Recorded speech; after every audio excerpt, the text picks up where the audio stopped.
Well, welcome to today's edition of Between the Shelves with Mary.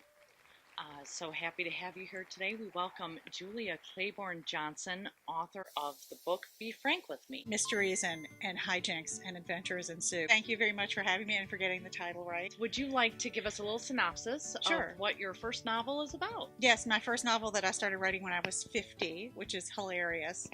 The fact that I wrote it at 50 and the novel is hilarious. But it is about a woman who is sort of a mashup of Harper Lee and Salinger.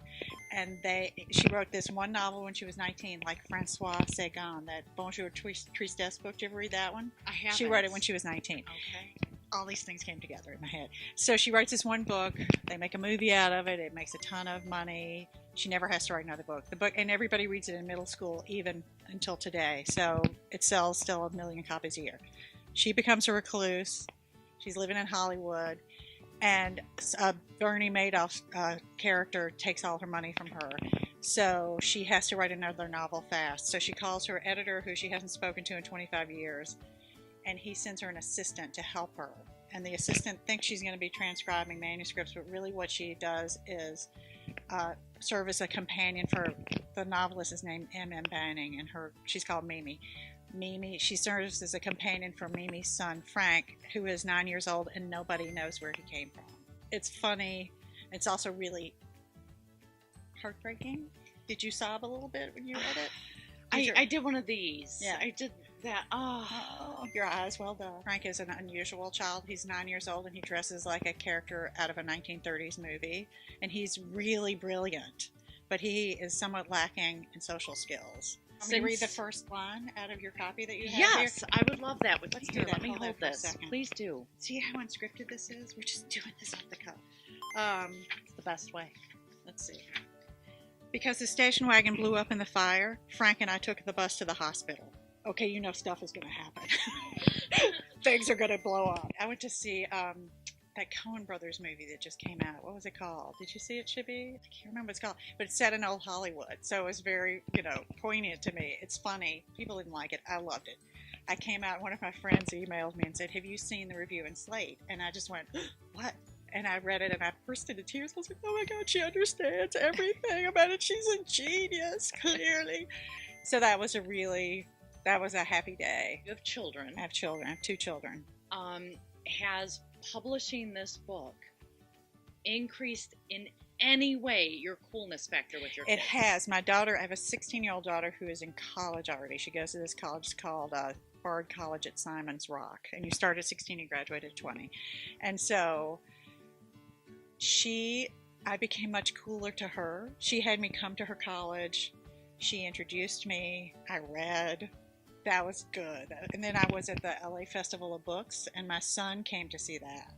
So they each got to have their own experience of their mother sitting in front of people and people listening and laughing at what she's saying. So that was really nice. That's just an ultimate goal for me is Someday. to have my kids eventually be like, "Hey, Mom, that's cool, and you're cool for doing it." Have you perhaps read a book called To Kill a Mockingbird? Oh, It's very good. I've heard of that book. So my daughter was 10 years old and she was reading it for school. And so I read it again because she lost her copy. So I had to get her another copy.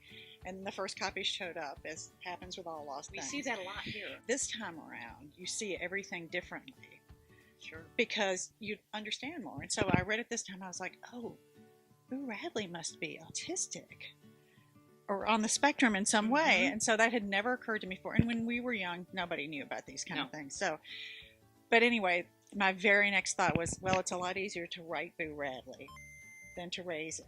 Instantly, the whole book just went like that. And I knew it had to be a writer because she does that. She writes it and then she raises it. And then and I needed to have somebody who was really young, who thought they knew everything about raising children, and then finds out, oh, wait a minute, it's not as easy as it looks. And then I took a nap, which is an integral part of my artistic process. These are insider stories you would never know otherwise. Absolutely. You only find these out between the shelves. What part of the process, the whole writing process, was your least favorite? The writing? All the ideas are in your head. A really long time, and you have to sit. Chris, my husband, said that when Nixon was in law school, all his friends used to call him Iron Ass because he could sit in a library chair longer than anybody. And so my husband started calling me that because the only times I had to write were while the kids were in school or after they went to bed. Sure. And I would just hang out in that chair until my rear end would hurt and my hands would hurt. And I'd go to bed, my hands. And so, anyway, it was just interesting. But they, it's not that easy. No. I was always a writer. I was a magazine writer. I wrote fashion copies. You could probably tell by my fashionable shirt. But I worked at Mademoiselle and Glamour, and I wrote for Martha Stewart Living, so I could always write. But the ability to write a good sentence does not a novelist make. It was like 11 o'clock at night, and I finished it. I typed the end, and I went, I just finished it. And I thought, you know what I'm going to do? My favorite book is this book called Bel Canto by Ann Patchett. Have you ever read that? I've heard of it. I haven't read it. Best book in the world. You guys have to read it. It's amazing. So I thought, I'm just going to find out who her agent is and write her an email. So I looked up her name. I wrote her an email, and I went to bed. So the next morning, I got up, and I was getting the kids off to school. It was 6 in the morning, and I looked at my phone, and she had written me back. And she's at an agency, a big agency in New York, big fancy agency. And so I was like, what? So after the kids were gone, I called her, and she said, I'd like to see your manuscript. So I emailed it to her. That was on a Thursday. On Friday, Hurricane Sandy hit New York City.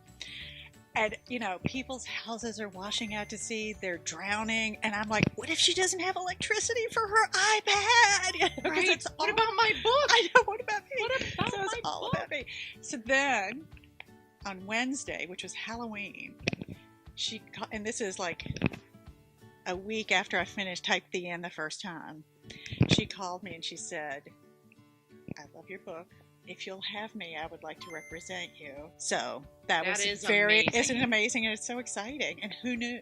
But, I feel the same way with the day I picked up the phone and you were on the other end. end. Oh my God, that was so funny. Can I tell you this story? I So she, since the fall, because when you read the advanced thing, as soon as I read the arc, send me tweets and talk about it. People were going to go to this thing and hunt me down, blah, blah, blah. I was like, but where is she? Where is she?